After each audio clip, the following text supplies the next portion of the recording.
Hey there, and welcome to this Explainer. Today, we're diving into something absolutely crucial. We're going on a molecular journey to explore the microscopic machinery that literally powers our daily lives. I mean, think about it. Every single thing you do, from just blinking your eyes to running a full-on marathon, requires energy. But how exactly does your body unlock that energy from the food you eat? Well, get ready, because we are about to shrink down and take a trip straight into your cells. So, have you ever wondered what exactly causes a nasty muscle cramp after a sudden, intense sprint? Or, honestly, on an even more fundamental level, how your body manages to turn a simple slice of bread into the actual usable energy that keeps you alive? It kind of feels like magic, right? But it's actually this incredibly elegant biological process. Today, we're going to solve this biological mystery and uncover exactly how our cells extract the fuel they need to keep us going. To understand this whole journey, here's our roadmap for today. We'll start with the fuel of life, then move to glycolysis, splitting the glucose. From there, we'll look at yeast and anaerobic fermentation, muscle cells and lactic acid, mitochondria and aerobic respiration, and finally, we'll wrap up by comparing the energy yields. All right, let's jump right into section 1, the fuel of life. Let's start right at the very beginning. All living things, no matter how incredibly complex or how incredibly simple, they all need raw materials and fuel to survive and maintain their life processes. And that primary energy source? It's glucose. Glucose is a complex carbohydrate, specifically a 6-carbon molecule. Honestly, you can just think of it like a microscopic battery that's fully charged with energy. But here's the catch. Your body can't just use this battery exactly as it is.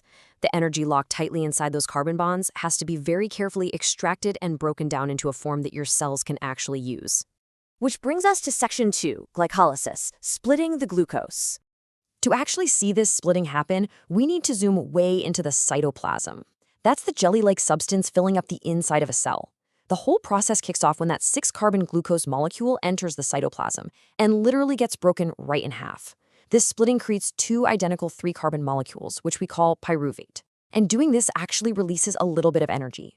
So the crucial point here is that no matter what kind of organism we're looking at or what the oxygen conditions are, this initial breakdown into pyruvate always happens first, right here in the cytoplasm, before the path branches out. Okay. Let's dive into this master flowchart because it brilliantly maps out the entire journey. You can see our starting point over on the left, right? The 6-carbon glucose in the cytoplasm breaking down into the 3-carbon pyruvate. But look what happens next. From this pyruvate stage, the journey splits into 3 totally distinct branches. Depending on the species of the organism and the specific environment it's in, the cell is going to choose a different biological pathway to further break down that pyruvate and extract energy. Let's explore that first path in section 3, yeast and anaerobic fermentation. We're going to venture down the first branching path, moving away from humans for a second and into the microscopic world of lower organisms. Now, to understand this path, we first have to understand anaerobic respiration. Basically, this is the fascinating process of breaking down food in the complete absence of free oxygen. This specific pathway is a brilliant biological adaptation. It allows certain organisms to survive in environments where there is simply no air to breathe. Now, what's really interesting here is how yeast handles that 3-carbon pyruvate when there is an absolute absence of oxygen. Focusing on the top branch, yeast basically converts the pyruvate into ethanol, which is a 2-carbon molecule, along with carbon dioxide and some energy. And actually, fun fact, it's this exact chemical reaction releasing that carbon dioxide gas that makes bread dough rise. So here's a really quick summary of this anaerobic fermentation pathway. It happens entirely without oxygen, and it takes place right there in the cytoplasm. But because there's no oxygen around to help out, it results in an incomplete breakdown of the glucose molecule. And because that breakdown is incomplete, it yields only a little bit of energy compared to our other methods. Now, aside from yeast, this survival technique is also used by some species of bacteria and even parasites like tapeworms. Moving right along to section 4. Muscle cells and lactic acid.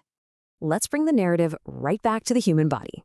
Take a look at the middle branch of our flowchart here. What actually happens when our own cells suddenly run low on oxygen? Well, imagine you're doing a sudden heavy sprint. Your breathing just can't quite keep up with the immense energy demand of your legs, and that causes a temporary lack of oxygen in your muscle cells. To keep you moving, your muscles are forced to take an emergency detour. They convert that 3-carbon pyruvate into a totally different 3-carbon molecule called lactic acid, which releases a quick burst of energy to keep your muscles firing. But, as you might guess, this emergency energy system comes with a cost. If you've ever felt that sharp, seizing pain in your calf or thigh after a really hard workout, well, now you know why. That buildup of lactic acid in your muscles is the exact biological culprit behind those painful muscle cramps. It's literally your body's microscopic machinery telling you, hey, it's time to stop and take a deep breath.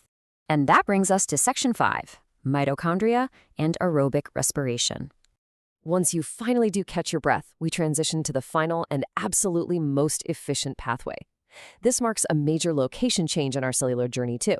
We're leaving the cytoplasm and entering an organelle you've probably heard of, the mitochondria. This pathway relies on aerobic respiration, which is simply defined as the process of completely breaking down glucose in the presence of free oxygen.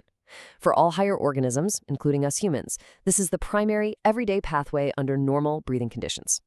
And this brilliantly illustrates exactly why breathing oxygen is so critical for us. Looking at the bottom branch of the flowchart, we see that having oxygen present allows the mitochondria to perform a complete oxidation of the pyruvate. It completely dismantles those carbon bonds, turning the molecule into carbon dioxide, water, and most importantly, a massive amount of vital energy. We're talking a staggering 38 ATP molecules here. Let's wrap things up in Section 6, comparing the energy yields. Remember, the whole purpose of this cellular journey was to extract energy from that original glucose molecule. Let's move to citrus and see how this builds when we compare the results side by side. On one hand, aerobic respiration uses oxygen inside the mitochondria to completely oxidize the glucose, yielding a massive 38 ATP molecules of energy. On the other hand, anaerobic respiration operates without oxygen in the cytoplasm.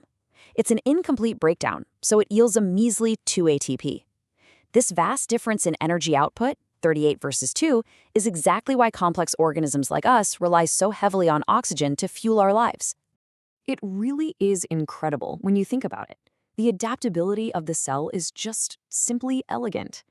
So next time you take a deep, refreshing breath of air, or you feel a sudden muscle ache after running up a flight of stairs, ask yourself, which microscopic pathway is your body choosing right at this very second to keep you alive? Thank you so much for joining me on this molecular journey today. I really hope this explainer leaves you marveling at the brilliant microscopic machinery operating inside you every single day.